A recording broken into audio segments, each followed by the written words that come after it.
just wanted to bring everybody together before our panel discussion, just to briefly describe our education outreach prevention program. So I've mentioned it a million times, so I'll mention it again.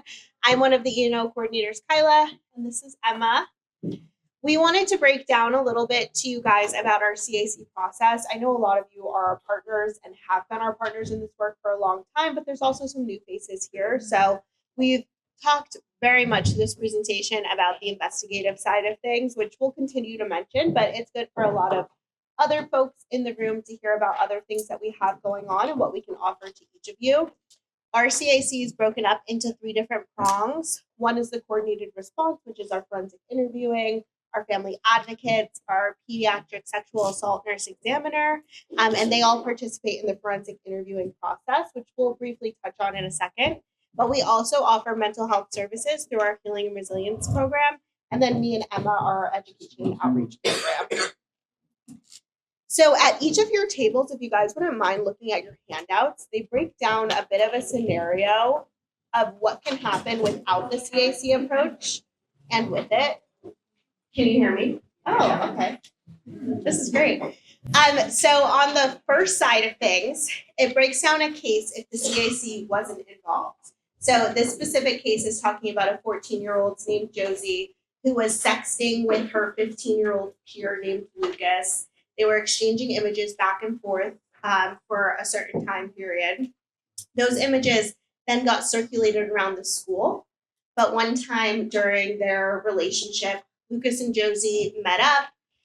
Lucas in turn sexually assaulted Josie, and Josie reported to one of her friends named Mackenzie that she witnessed a flash during the assault.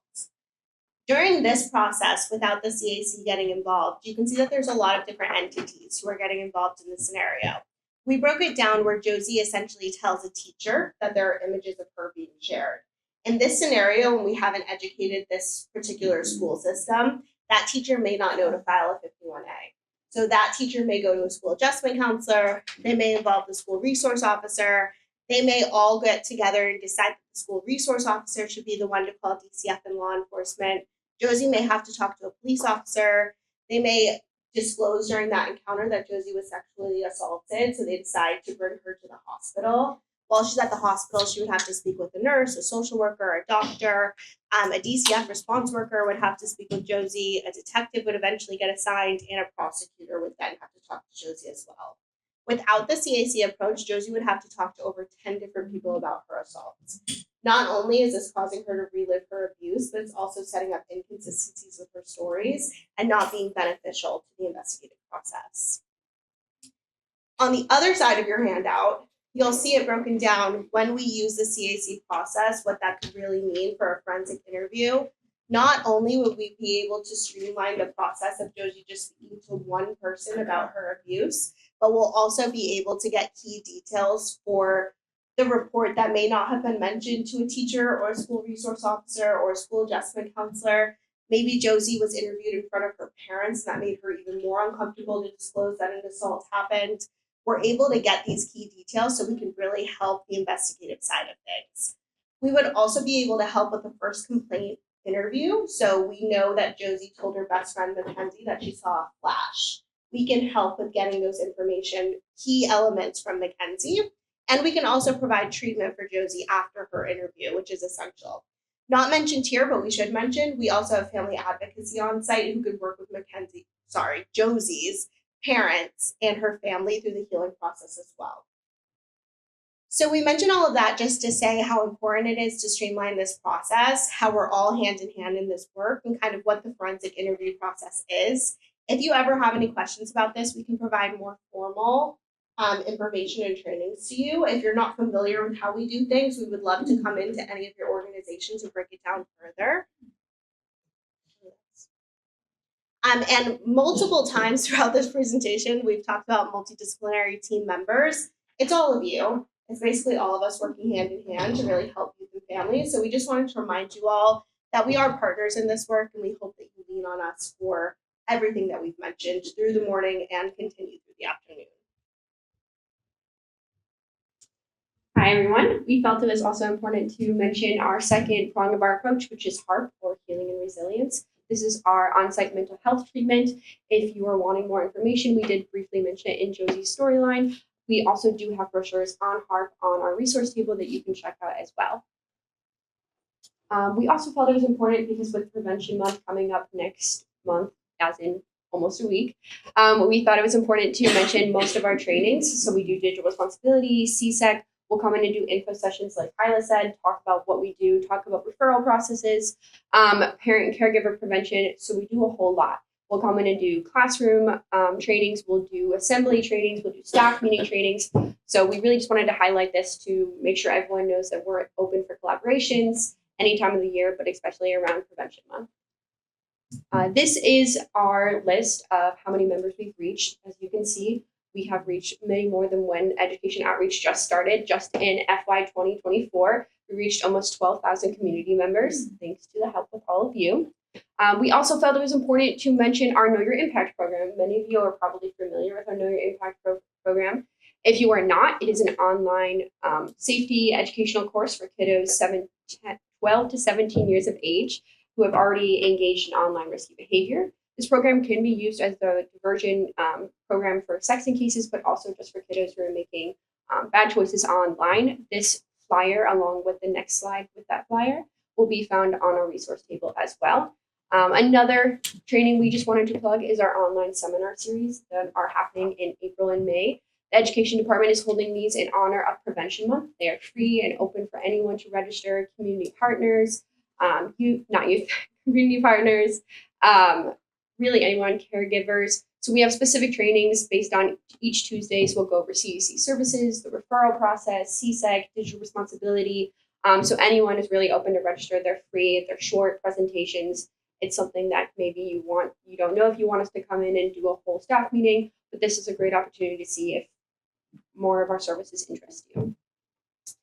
This is Kyla and I's information, emails, and extensions at the CAC. These can also be found on our business cards at our resource table. I know I keep telling everyone to go to our resource table, but both of our information can be found there. So if anyone has questions, wants to schedule a training, has a follow-up question about online seminars or Know Your Impact, of course, you can contact us at our emails or just give us a call at the CAC. Okay. Now we're going to go into our panel. I'm going to introduce our lovely co-director, Kathy Rukowski. I'm not very familiar with you, so I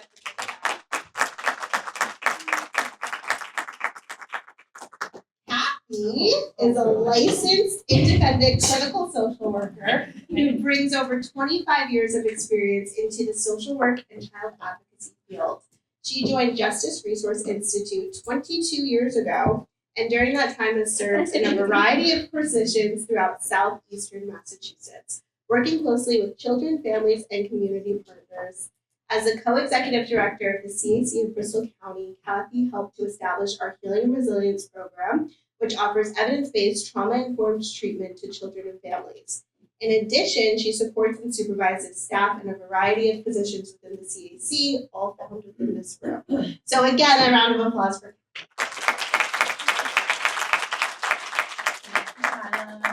I forgot about the introduction part. There's a little 23 years. It makes you feel old when people start telling a lot of people about how long you've been in the field of social work. So I just want to, again, extend my appreciation and gratitude for all of you that are here today in the room and who have chosen this work as your calling. It's kind of like humbling to be in a room with people like-minded and who have the heart for this work, because we know it's not one that's going to bring us great fortune maybe in our bank accounts, but if we're not doing the work, who's the voice for the children and youth that we're working with? So I'm always so appreciative and grateful for all of you. So thank you, and it brings me a great pleasure to actually be able to moderate a panel discussion. This is something new. We've never done something like this before.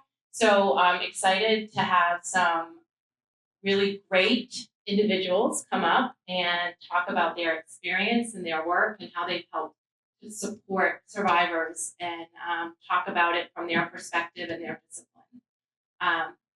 The front end of our conference this morning was heavy, had a lot of really great information, and I hope you all took a lot of information from it, but it it's scary. And so I'm hoping that the afternoon session will feel like we're turning the page a little bit and talking a little bit about healing and how that goes. So I will move along and not keep yammering on and start talking about our brilliant panelists, and would like to start by bringing up Ms. Jillian Allen. Jillian brings 14 years of experience working with children and families throughout school departments, residential settings, as well as outpatient and in-home therapeutic clinical services. She's currently a trauma-informed mental health clinician at HARP. We actually established HARP together, so I'm very fond of this. And she is trained in a plethora of trauma-informed modalities that I'm sure we'll talk a little bit more about. So thank you, Jillian, for being here. Dr. Michelle Hood, please step up. Ellen. Michelle received a Master's of Arts degree in Clinical Psychology from UMass Dartmouth and a doctorate degree in Educational Leadership from the University of New England. Michelle has extensive leadership and clinical experience in multidisciplinary settings, including emergency mental health services, schools, and residential programs, and is the owner of an outpatient counseling practice, MindWorks Counseling, and serves as the clinical director of the Women's Center. Michelle's work focuses on impacting clients who have experienced significant trauma and life transitions, including clients with life experiences related to adoption and parenting. So thank you, Michelle, for being here with us today. Sylvia Redmond. Assistant District Attorney Sylvia Redmond is the Chief of the Special Victims Unit for the Bristol County District Attorney's Office, and a key partner and supporter of the CAC, and someone who I don't know where I would be if I did not have her mentorship and leadership in this work. So Assistant District Attorney Sylvia Redmond has years of prosecuting criminal sexual abuse, child abuse, and sexual assault cases. Sylvia has been vital to the CAC Center of Bristol County process since inception, working hand in hand with us on all of these cases. So I don't have words.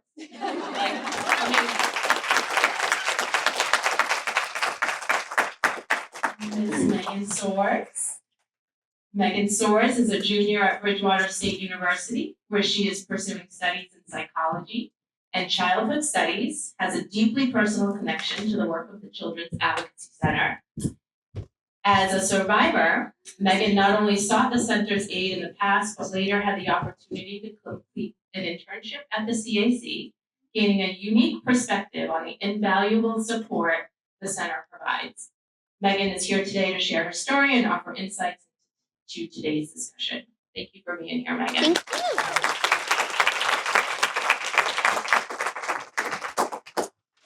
And last but not least, Crystal Crowley.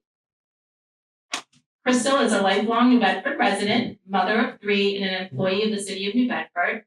In October 2022, her daughter first came to the CAC for a forensic interview and went through the trial court process while receiving services from the CAC until her graduation in the fall of 2024.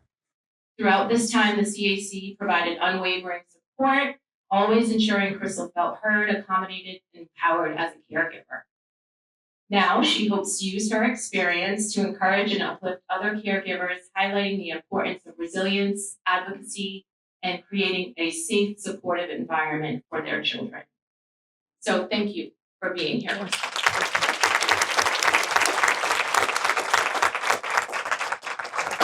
So I have some questions that we're going to offer up to each panelist to start. But we certainly want this to be an experience or an opportunity for all of you to also engage in this conversation and discussion. We have so much expertise in the room beyond what's here in front of us too. So I welcome folks to ask questions and to offer insights. It's an opportunity for us to learn and grow. So if you have a question, just raise your hand and stand up where you are. And I think projecting your voice is going to be fine. Okay, so without further ado, we will get started. I wondered if we could start with Megan. With a little voice. There is a mic there for you. I wondered if you could share with us your experience of healing from abuse at the CAC to get us started. So I did. So I did come to the CAC for a sexual assault that had happened to me. The CAC came into my life at literally the perfect timing. I was going through the stages of grief, and I was at a stage of immense anger at the time. So sorry to my mom. But the CAC came at like the perfect timing where I think at that point it was going to be, I don't know where I was going to be in a few years. And I came to the CAC, and I had Jill. I love her. I loved how she also brought in my passion for art, and we had created a beautiful project together. If you ever get the chance to go to CAC, my artwork is displayed in the Survivor Hall. It's very big, but anyway, through doing a piece of artwork of how I felt during my abuse and then after was very healing for me. I got to go through every sensation that I had during my abuse, but then after of our work together, we got to create another version of me and how I view myself now, which is more confident in where I would see my life going, which was now going to college and now also to pretty sure I'm gonna be doing social work. So just through there I just got to have a life that I thought just wasn't possible. So yeah.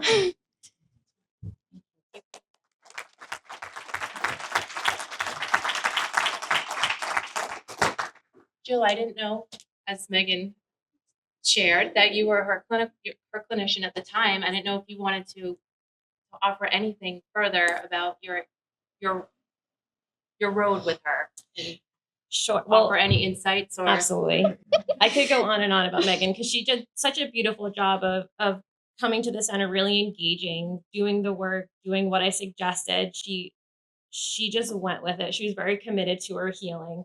So I'm so grateful that she got to come to a place where we were able to wrap around her and provide her the support that she needed.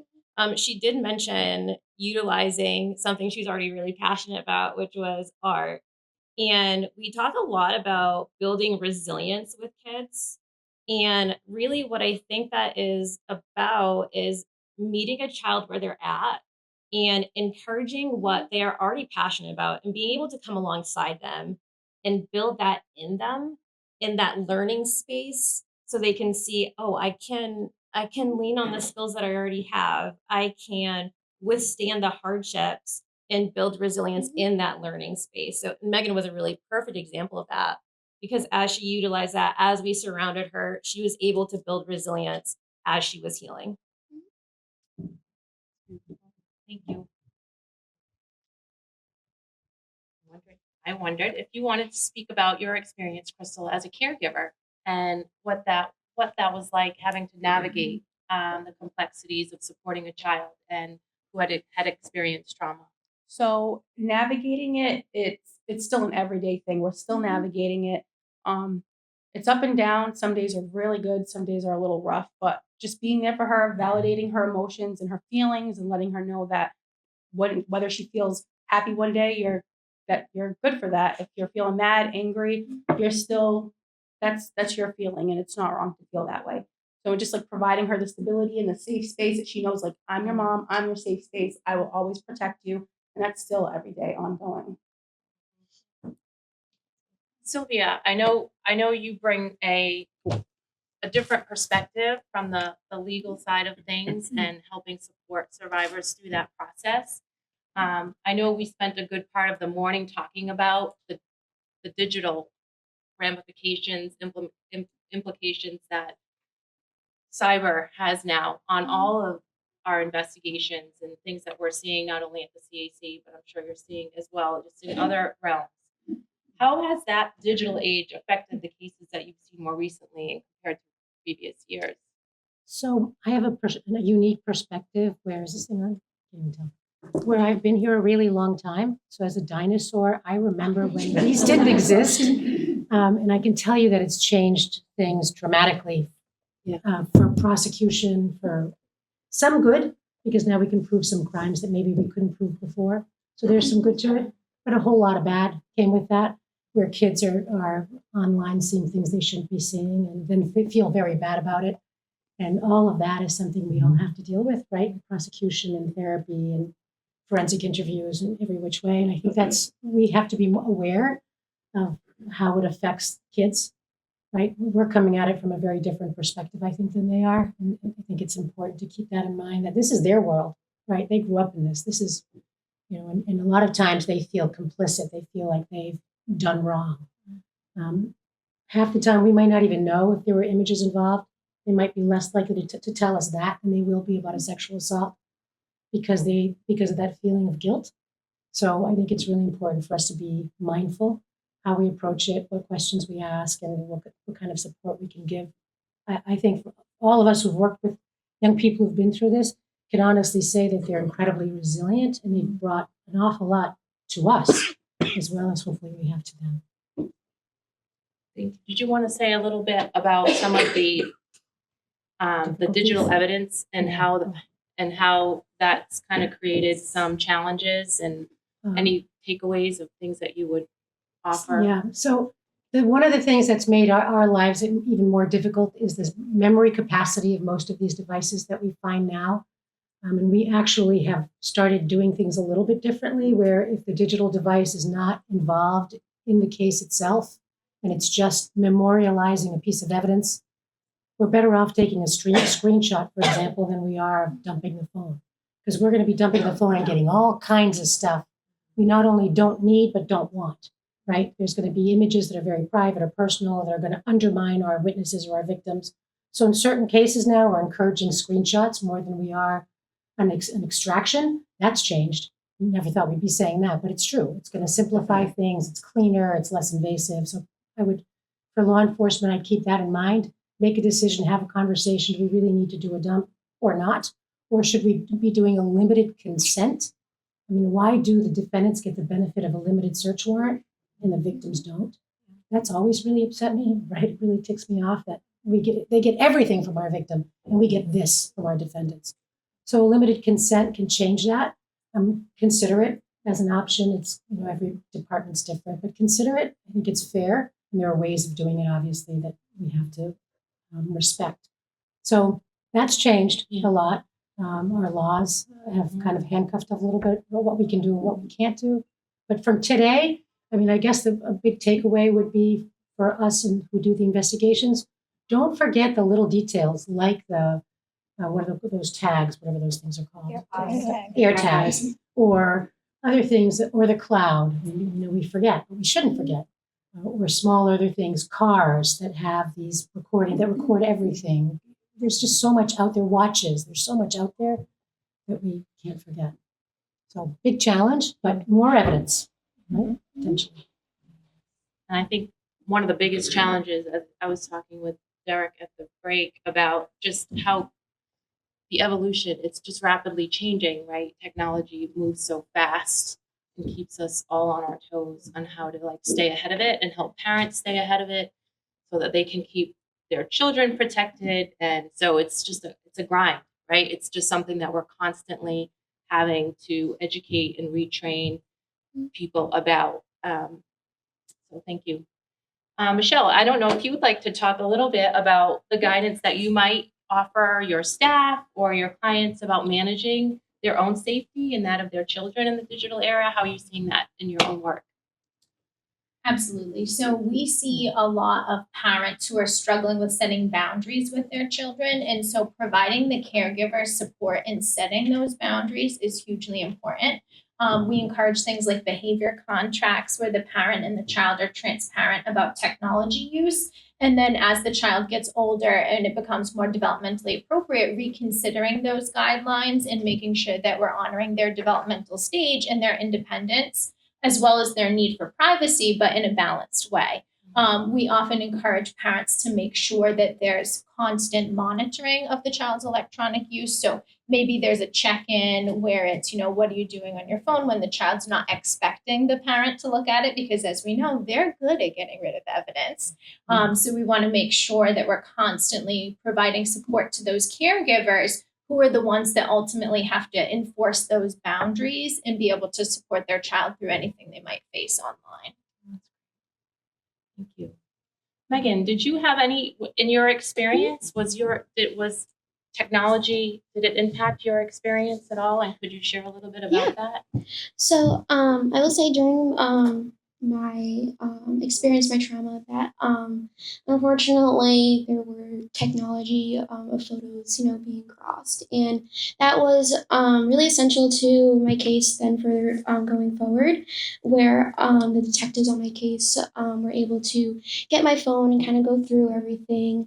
And then out of that, I also got education. But I think that's as far as like technology was kind of going. In my particular case, was a lot of interactions were on the phone. Of course, as my generation, but it was everything that went on. The detectives were able to find and communicate with me and all that. So yeah.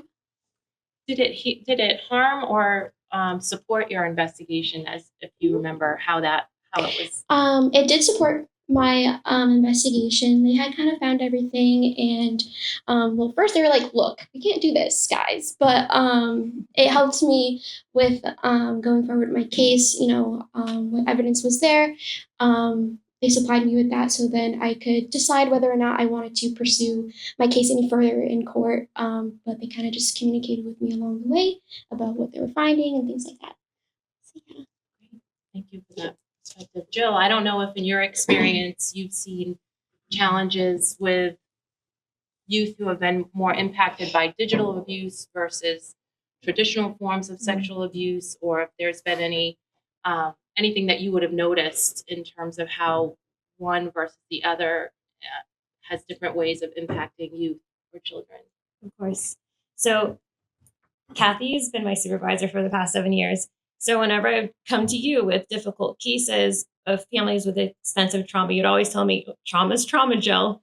And she would remind me, you have to stick to the foundation when we're working with people in trauma. But with this technological advance, it's a little bit more nuanced.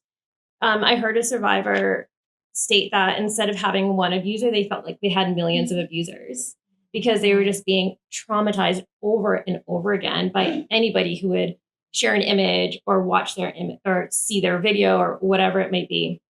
So I think with that, that's really the difference, because we treat trauma the same. We meet a person where they're at, but then there's always this air of hypervigilance that people might experience because they just don't know when their image is going to pop up again.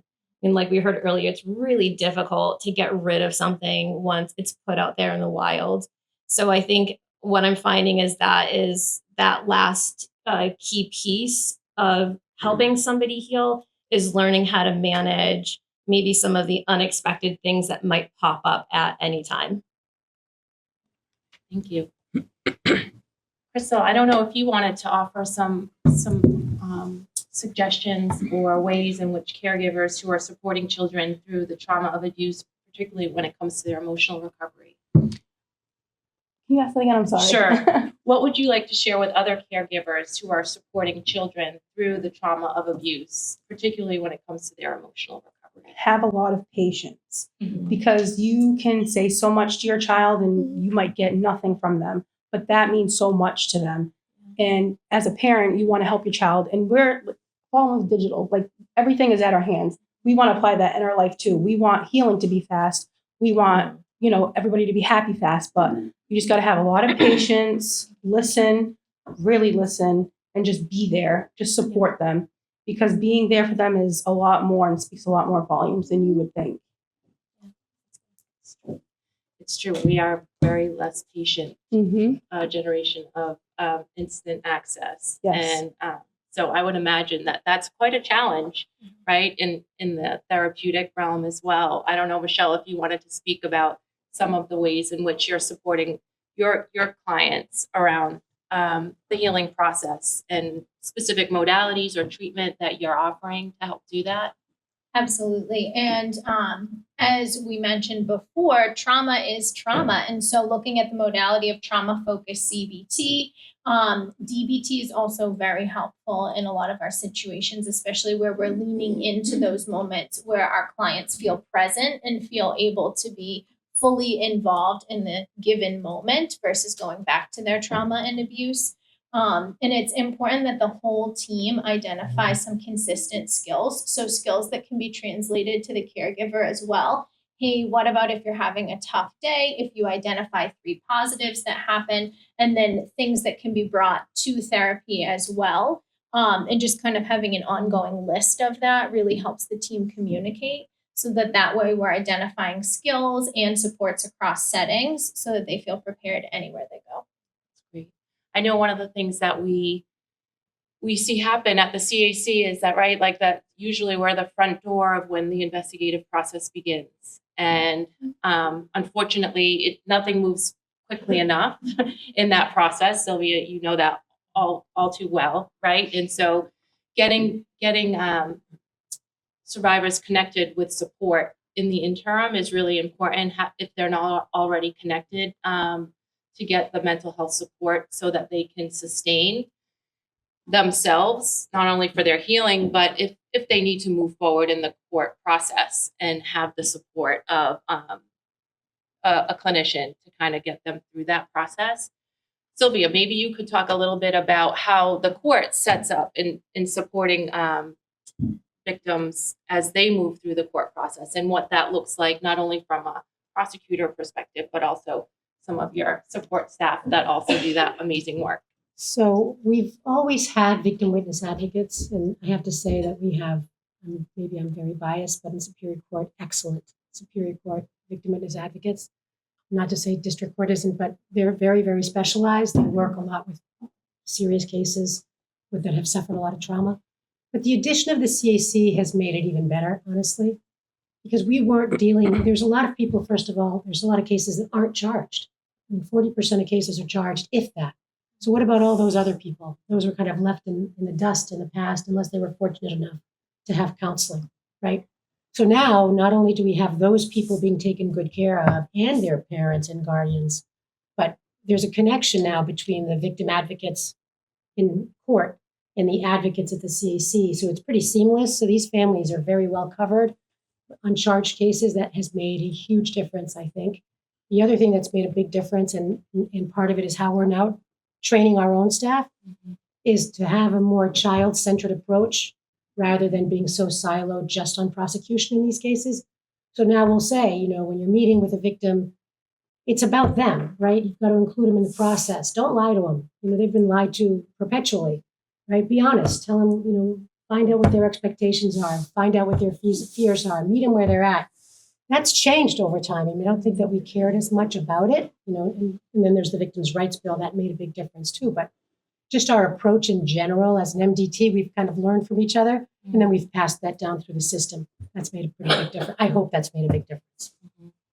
I don't know if anyone else on the panel wants to speak to whether it's been your direct experience in the court process or indirect experience, and how you've had to either support yourself or someone that you care and love about, or someone that you work with through that process, and how maybe that was impactful or challenging or really beneficial.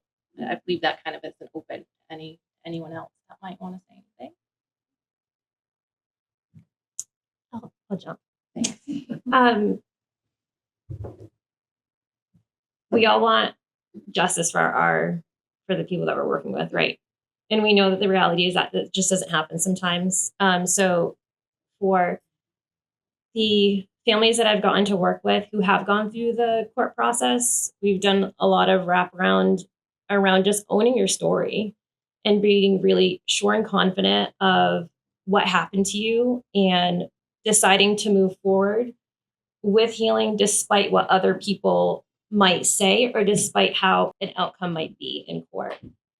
So we have put a lot of focus on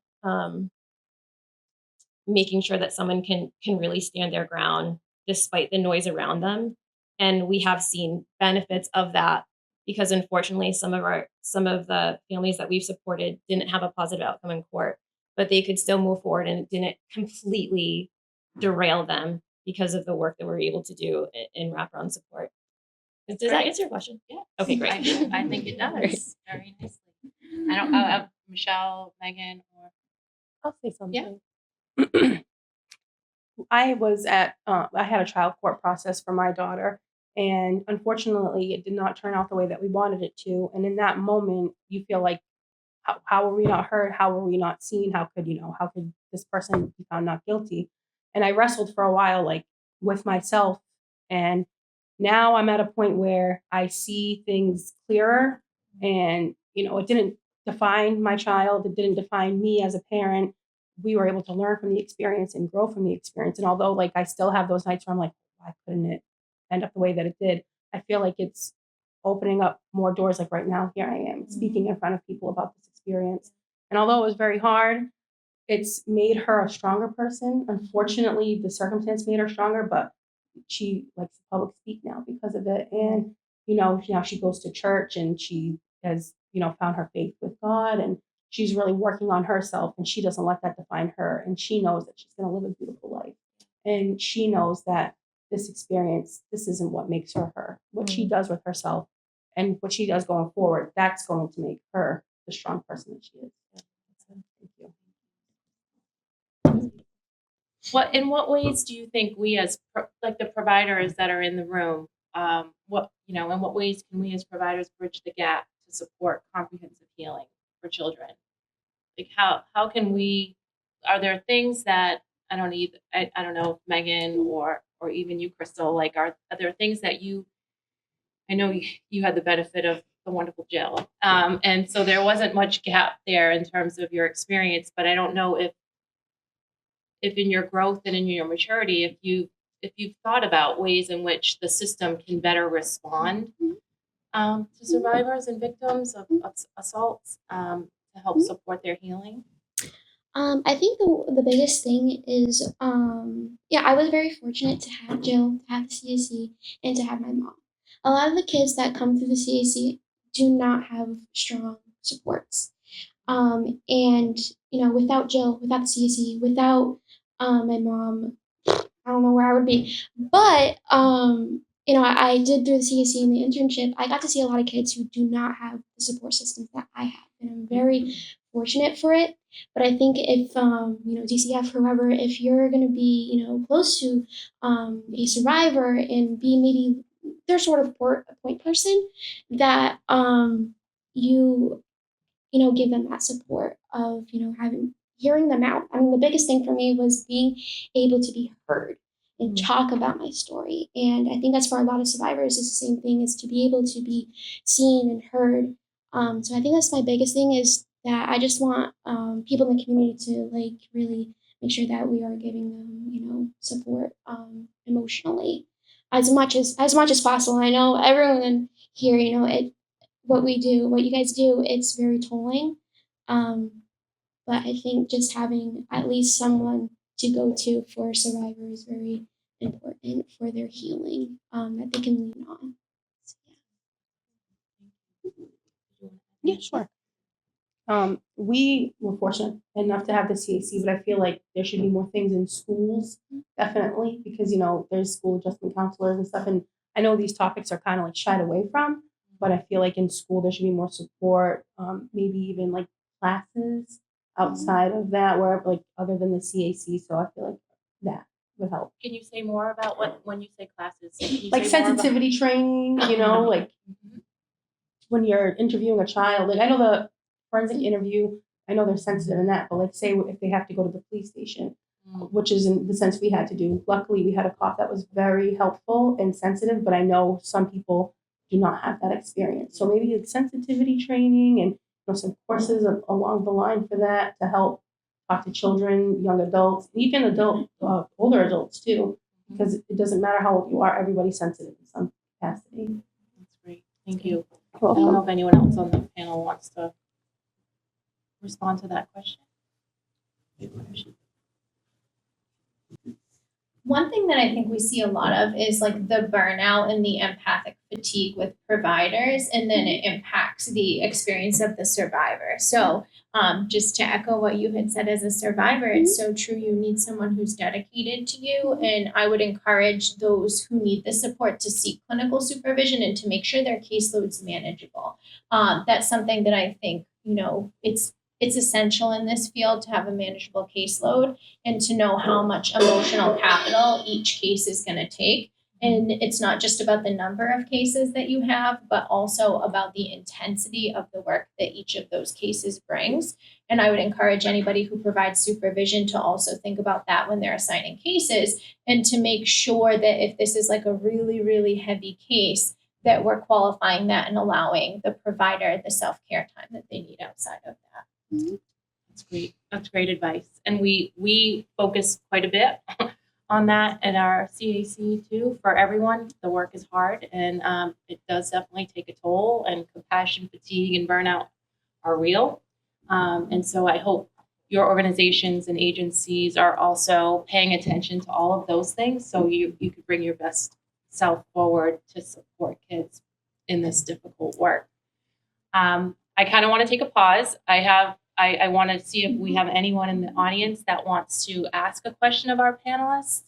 I don't want to monopolize this piece. So if you have a question and you want us to just stand up and ask, or not, you don't have to stand up if you can project really loudly. So that's a really hard question, because a lot of times these kids, this is who they have, this is who they love, right? It's their guardian. And so we have to make decisions, law enforcement, as to whether it's going to be worth it to charge this person and risk losing our survivor, right? And that's a tough call. I mean, sometimes we just can't. It's almost a no-brainer. We have no choice. It's so egregious that we charge. But it's more common than not. We may not, for the benefit of that survivor, right? Because we're going to lose them, or because we're not helping them in a sense, right? I mean, at this point, we want to go after the perpetrator. So that's a tough call. It's not an easy answer. It's going to be a case by case, and we have to be very careful. It's as tempting as it is. Trust me, it's tempting. So, but like my interaction with DCF, is that what you mean, or just anybody throughout my case in general? For that. So for my case personally, the only person that I came across that was not very helpful was our victims advocate at the district court. She was very cut and dry. She, don't get a lawyer, because we're going to tell them everything essentially, and you're just going to pay them. And she was very dismissive of like mine and my daughter's trauma. I'd call her to like kind of get updates on things, and she did not want any part of it. So I feel like victims advocates, I don't know if it's in the district court specifically, I feel like they need sensitivity training, because she was a victims advocate for the district court for a while. So she was very discouraging. Like she would say, oh, I've seen cases like this, so it's going to be hard to try your case. And that doesn't help a victim, especially a little girl listening to her victims advocate's telling her, I'm here for you, but there's not a good chance that you're going to win. And to hear that for almost 2 years, that, I don't know who got her, but she needs some sensitivity training. Sorry, needless to say. Well, it's important feedback, and certainly, it's always important that the people who are supporting those staff, I mean, for whatever reason, right? Like that individual might need some additional support, and so it's good information to get so that we can, help other people do this very difficult work well, or help them move on to work that maybe is better suited, depending on, the individual. But yeah. So And I'm sure that's not for everybody. That was just that was your I experience. just feel like that could be something even for like the older victims advocates, because she's a much older woman, and she just kind of kept sharing like her experience and making it about her. And I'm like, this is not about you right now, unfortunately. But yeah. I mean, we do have a lot of child welfare supporters in the space, because DCF is a partner in the work that we do. I don't know if anyone We don't have a seat up here at the table for anyone, but I would love to hear if there's any perspective that anyone wants to offer from DCF about the experiences that you have and how supporting victims and survivors through the experience of the CAC has been, and sometimes the challenges that it also represents. I'd love to hear from that. From the DCF perspective, and I will just say from my own experience, I've been around dinosaur just like Sylvia a long time. So I was in the field, I was doing investigations. My personal perspective is I was always humbled when a child identified me as that person to share their experience and what had happened. So I always took that personally, in addition to professionally, into how I handled it to make sure that they were able to get to a place of beginning to heal. And I think that's what we try to do in the job. As I moved on to a supervisor, and as whether supervisors and managers and workers at this table, and I can at least speak for the people that are around me, that's what they do. And for the people up in the corner over there from New Bedford, I can say that's what they do too, that our focus is always on child healing. So sometimes when the rubber meets the road between DCF and law enforcement, we struggle a little bit because they want to get the bad guy and put the bad guy, girl, whoever, in jail. And we all want that. We want justice, but we come from a lane of child healing. So we that's our focus. It has to be our focus. And as much as we can combine those lanes down the same highway, we try, but sometimes that does get in the way. But if things don't go well, we would always want to hear about it because we are always looking to improve our practice. Like Sylvia said, it's evolved throughout the years. So, we need to evolve with it. We need to be in a constant state of learning and staying in that growth mindset of how we can do better the next time. Thanks, Sue. Any questions? Anyone else have any questions for the panelists? So I didn't have too much of an encounter with the investigator because I decided not to go through my case. But through the detective that I did work with, I love that he was very communicative throughout the process. I don't like to be in the dark, so neither did my mom. And I think who we worked with, he was always there for questions, very communicative with us. And we just weren't left in the dark. And I think that was really important for us because, at that point when we did have a detective, looking through my phone, seeing what they could do, kind of looking through my case, we didn't know where I was going to go from there. But I think, not being left in the dark really did help. And so then I'm not at night going, what's going on? So yeah, but that's as far as kind of my experience goes on the investigative process. My experience in the investigative process was the detective that I had before he was switched to Dartmouth. He was extremely helpful. He answered every email that I sent him, every phone call that I called. He would call me back. What was frustrating is when I had suggestions like, can we go through this person's computer? He would tell me, I would love to, but unfortunately there are steps to this process. So that part was frustrating, and I could see that he was frustrated with that, but he never made me feel like I was a burden. He never made me feel like this case wasn't important. He always made me feel like although he had a bunch of other cases, that my case was at the top of his list. Like everybody would want to feel that for their child, but my experience with law enforcement for this was a good experience, and I couldn't commend him enough. He was very great. So,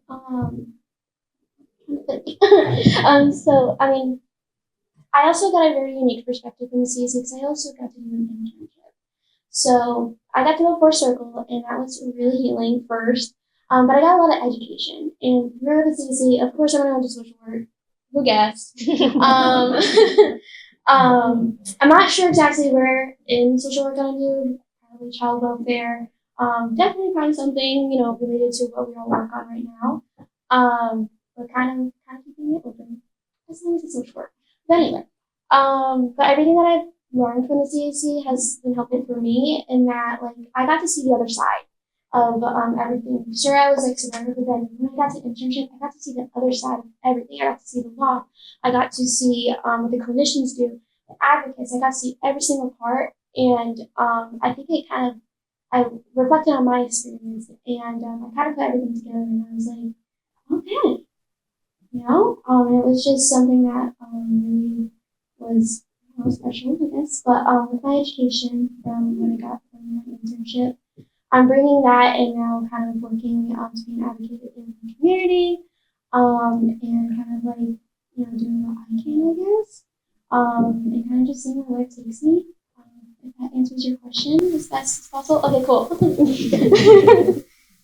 So before this had happened to my child, I was educational with them enough to tell them, hey, this is good, this is bad, don't let somebody tell you that, you can't tell me. But sometimes it depends on who the person is. Unfortunately, in this case, it was my daughter's father. And, when you hear from one parent, don't say anything, and you bribe them with things, it's hard for that child to want to speak to you because they have a parent that they love, but they're confused. You have this parent telling them, if you tell, something bad's going to happen. Then you have another parent saying, if you tell, nothing bad will happen, But for me, in my experience, it's all about, like, I felt how appropriate it would be to tell them during what age they were. So I feel like now looking back at it, I wish I was a little more open with it. I was just very vague with it, like, good touch, bad touch, this is your body. I did have books say for girls and boys, like, what is good and what is bad, but looking back at it, I wish I was more about it every single day instead of, thinking this would never happen because this is my child's father. So I wish I was a little more digging into it than I was, if that answers your question. And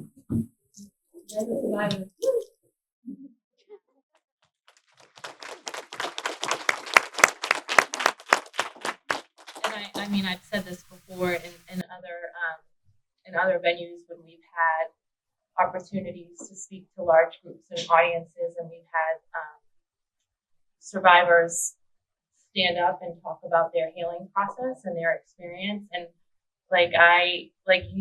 the both of you are like, your voices are what matters, like the absolute most. And it helps us do the work that we're doing better. And so I can't thank you both enough for being brave enough to tell your stories and to tell us, like, in real terms, like, this is what it is, and this is what I need, and it's so important. So, thank you.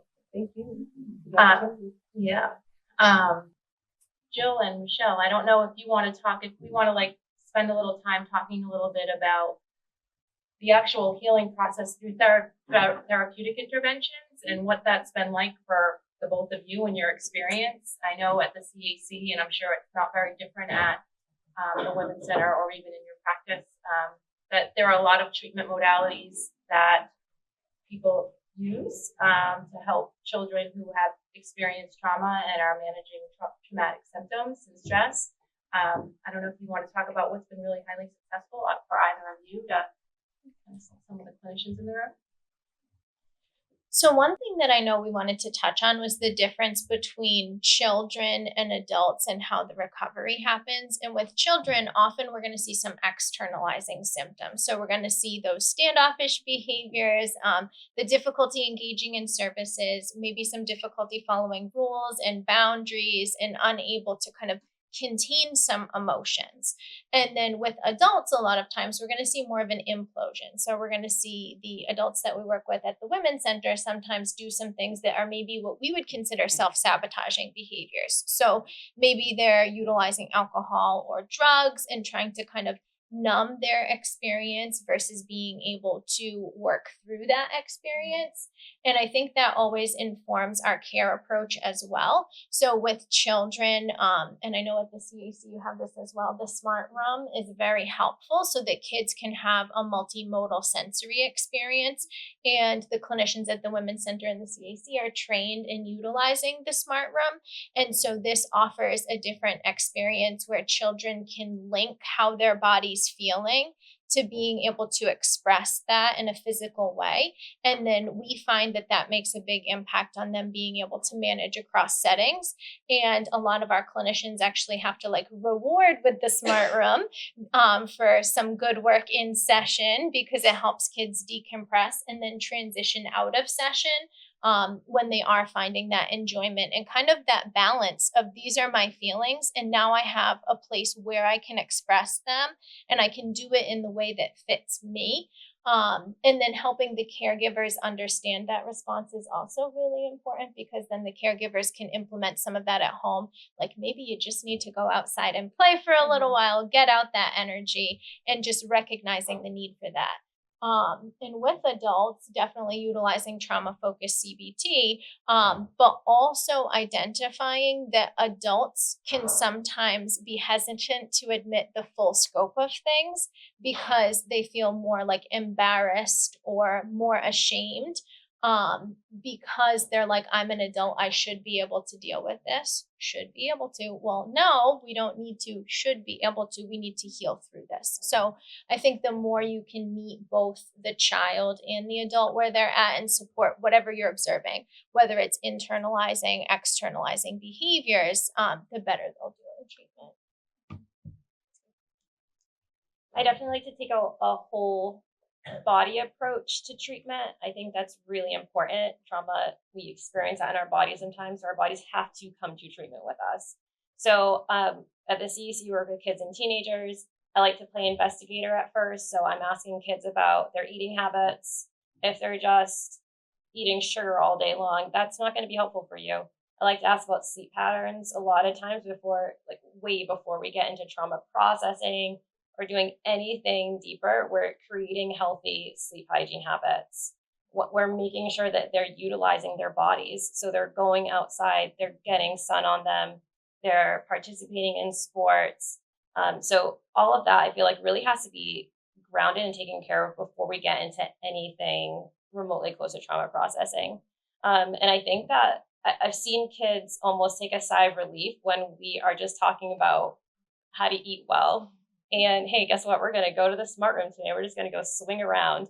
And I feel like that's very comforting for kids, knowing that everything is going to be taken care of, and we're going to examine so many different parts of your life too. So the trauma center has their trauma sensitive yoga model, which I was lucky enough to be trained in. So trauma sensitive yoga is something that I always encourage with kids who aren't necessarily ready to talk about trauma yet, but they'll move their bodies and they'll start to be able to practice making choices with their bodies in that model. Some kids look at me and they're like, I'm absolutely not going to do yoga with you, which is totally fine, because then we go to the smart room. They might not know how they like to move their body, but then as clinicians, we just get to observe what they gravitate towards in the smart room. And then we can start building movement plans for them off of that. So definitely more of a holistic, whole body approach is how I like to go for it. Thanks, Jill. I wonder if maybe you could talk a little bit about CFTSI, which is the Child and Family Traumatic Stress Intervention modality. And we sort of, when we launched HARP at the CAC, we really tried to hone in on that modality in particular, because it's really very specific and designed to work with children and caregivers for a very shortened window of time, which is sometimes an ideal situation, right? And it's really in the peri-traumatic stage of a child's trauma. So whether that's their experience, 30-day window of the experience they had, or the 30-day window of when they come to the CAC to disclose their event, and that is a highly effective treatment modality. So I would also like throw that out there, and maybe Jill, you could talk a little bit about sort of what that experience was like as a really great intervention to offer to the clinicians in the room who are mostly probably already aware of it, because you might be doing some of it at the Women's Center. For sure. So CFTSI is designed for kids and caregivers, because we're only with kids for a clinical hour. They're caregivers with them all the time. So caregivers need to be involved in the process and be given skills to then support kids at home. So it's 5 to 8 sessions long. We catch kids in that peri-traumatic phase, so the first 30 days of experiencing the trauma or disclosing a trauma. And then research shows that there's such a reduction in trauma reactive symptoms when kids can get into CFTSI, start learning coping skills, start learning how to deal with their traumatic reactions right away in the onset, and the reduced PTSD symptoms were. Do you remember the stat? It was wild. It was, I don't remember the stat. You know, I don't remember the stat. It was But it like was really high. impressive. It was an impressive statistic. So just go off of me and Kathy, even though we don't know the right number. So that's our CFTSI model. And it's also pretty attractive because it's just at 5 to 8 sessions. And again, we're building skills with caregivers so then they can feel empowered to go help their child. And we can start that as young as 7. Mm-hmm. Michelle, I don't know if there was anything what you wanted to add more to that. Something that we offer at the Women's Center as well is a parenting group. And so this is conducted virtually just to like promote accessibility, and that's conducted on Thursdays. Actually, Elda back there helps run our group. And with this group, we're able to incorporate some of those strategies. But it is so important for the parents and the child, caregiver, and the child to be able to experience this healing process together and to understand the behaviors and the range of what that can look like, and how we temper our responses as clinicians can be different from how the parent responds. And so we want to encourage them to provide that space for the child. Sylvia, I don't know if you have had,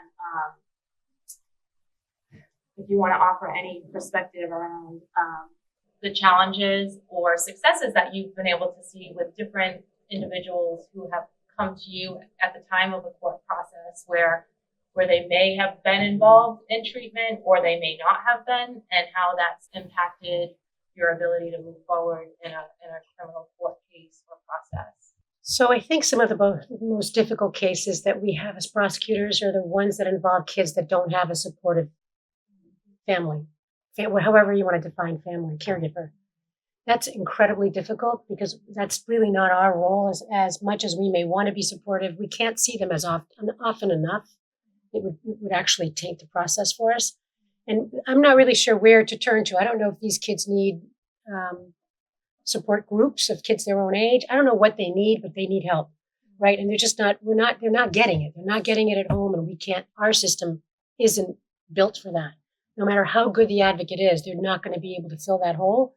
So that's something that we are missing in our system. So whoever wants to try to come up with something to fix that, that'd be great.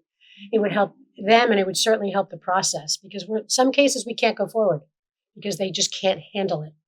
And in one case I went forward on successfully, but because the entire family was against the kid, even though we won the case, at the end of the day, did we do that child any service?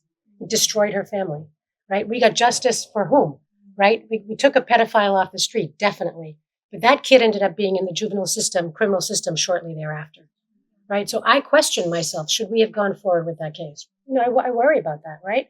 Because this kid had nobody. So that's my challenge for the group, to come up with something for those kids that don't have a support system.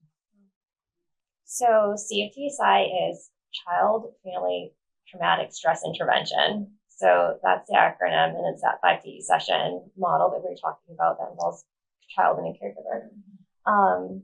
Our smart room, all right, you might have to help me. I always forget this one. Sensory, motor, affect regulation, treatment. Thank you. Teamwork makes the dream work. Okay. So our smart room, it's just a bottom-up approach to treatment. So we might have kids who come and they're just not ready to verbalize or engage in more of a top-down treatment. So with bottom-up in our sensory rooms, they can start to process their trauma in a way that they don't necessarily have to access words. So for instance, I had younger kids before who were who were pre-verbal at the time of their trauma, didn't want to necessarily engage in a traditional talk therapy because they're kids, so who wants to do that? We went to the smart room, but then they started to reenact their own trauma in the smart room. So their bodies remembered, because our bodies are super smart and can store trauma. And they started to work out their trauma in play. And that is how they were able to move forward. So the smart room is invaluable in the work that we do with kids. So the number one thing that we have in our smart room is our swing. We have a swing suspended from the ceiling. We call it the magic swing. in the CAC because some kids, they won't talk to me, but then we'll go to the swing and they like spill their guts. It's really quite incredible to watch. So we have a hanging swing, we have physio balls, balance beams, we have some tactile tools so kids don't have their shoes on, they can stand on these spiky things. It hurts my feet, but some kids really love it. Let's see, what else do we have in our smart rooms? All kinds of mats. Oh yeah, mats. They can literally bounce off of the walls. We have body bags. Yep, trampolines. Tons of weighted vests, weighted blankets. We have like really stacked our smart rooms now that we're naming all the things. Jill, I think you were responsible for that list Oh, yes. initially. Oh, it yes, I was. Christmas. That's why she it's was like, I want that's one of these, I want one of right. these. Yes, we got to go shopping, meet another clinician. It was really great. So that's something that we would see in a smart room. So I know the CAC does not take kiddos under 5. So we have taken referrals for children as young as 3. And a lot of times with children, we actually used like kind of like a buddy system approach where we had 2 clinicians recently working with a child who had higher needs.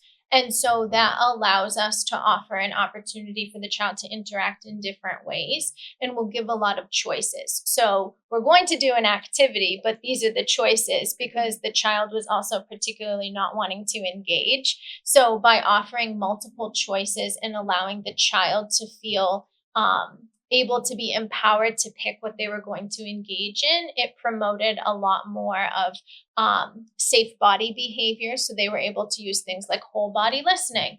And what we're hopeful to move towards is a set of rules that's like how the child's going to establish their therapeutic work that will be repeated at the beginning of each session, and translating that also to the home environment so they're able to be reminded of the techniques that they learned.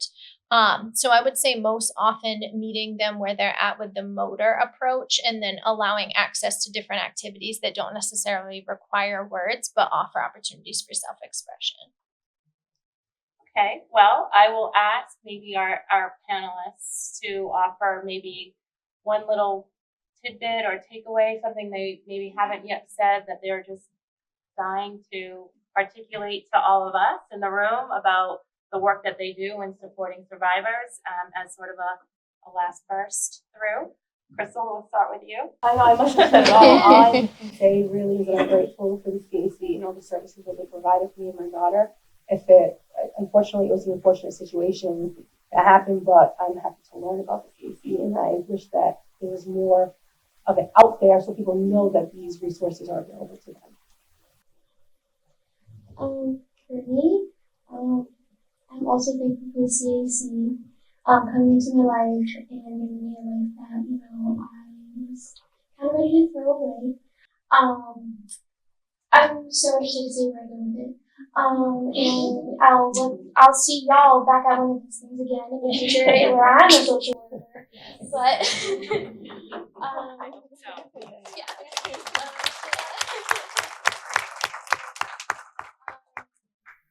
don't know. I think sometimes when I talk about the CAC, I'm a little speechless too, just because of how I'm so thankful for everything, and it's like, how do I put into words of everything that they've done for me? So yeah, I don't know what to say, but You love the CAC? I just love the CAC, guys. I should be an ambassador. I think my last little encouragement would be to not overthink it. Sometimes I think we get really lost in the theories and if we're doing the right or wrong thing, but honestly, at the end of the day, just build a healthy relationship with a kid. Kids are going to remember how they feel around supportive adults. And I think that is the thing that they're going to carry with them, other than this cool activity that we did one random Tuesday night at therapy. Build healthy relationships with kids, and I think we'll be okay like that.